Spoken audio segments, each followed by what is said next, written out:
Od samostana do algoritma.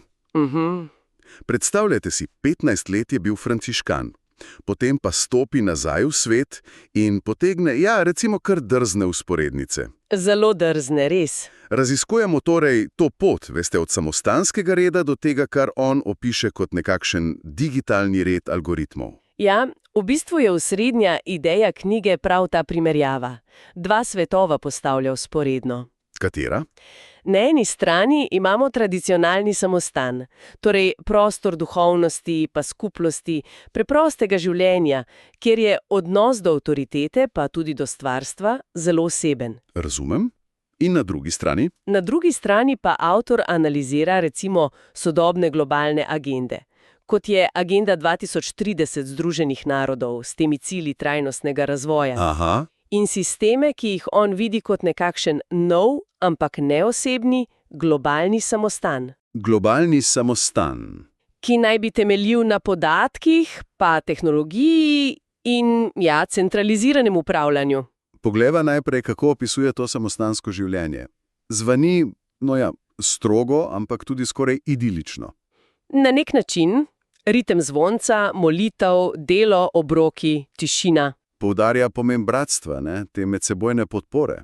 Ja, ker je tudi tišina gradila vezi, ne samo besede. Zelo zanimivo mi je bilo tudi brati o konceptu svetega dela. Sveto delo. Ja, da vsako opravilo, tudi čisto preprosto, kot je pometanje, postane oblika molitev. In seveda tista povezava z naravo, Frančiškov brat sonce, sestra mati zemlja. Točno. To ni bila samo poezija, ampak res življenjska drža. In prav te elemente, red, skupnost, delo, naravo, avtoriteto on potem preslika na sodobni svet. Prav te, preslika jih na globalne trende, recimo koncept globalne solidarnosti. Ki ga danes veliko slišimo. Ja, in on ga primerja s samostanskim bratstvom, ampak postavlja vprašanje, ali ta sodobna solidarnost res izvira iz ljubezni do bližnjega? Ali pa morda? Ali morda bolj iz, recimo, skupnega strahu pred podnebnimi spremembami, pandemijami. To je pa res provokativna misel. Kaj pa nove metrike napredka, tiste, ki naj bi šle onkraj BDP-ja? Avtor meni, da gre tukaj za poskus merjenja in posledično seveda upravljanja vseh virov, tudi nematerialnih, mogoče celo duhovnih. Upravljanja duhovnih virov? Tako nekako to interpretira. Podobno analizira pojem okrepljenega multilateralizma, torej krepitve moči mednarodnih organizacij. In v tem vidi? V tem vidi obliko centralizirane oblasti. Imenujejo kar opad sistem. Opad sistem, zanimivo. Ja, ta sistem naj bi postopoma nadomeščal nacionalno suverenost in, kar je morda še pomembneje, osebno odgovornost posameznika. Aha. Opozarja tudi na nevarnost ene same uradno potrjene resnice. Stanje, ki ga opisuje kot konec infodemije.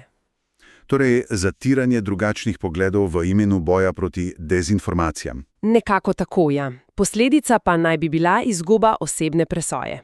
In tukaj pridemo do tistega res osrednjega vprašanja v knjigi, ki je, moram reči, kar malo srakljivo.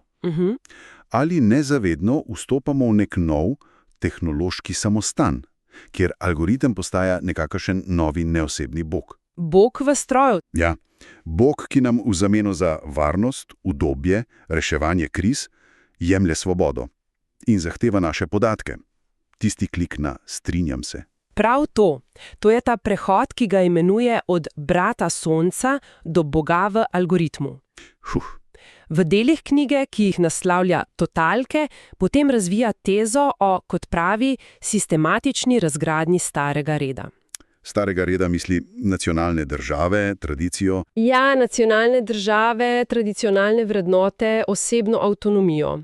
In ta proces naj bi služil utrjevanju nove tehnološke globalne oblasti. Ki pa vzgaja za? Po avtorjevem mnenju, ta novi sistem vzgaja za odvisnost in nadzor.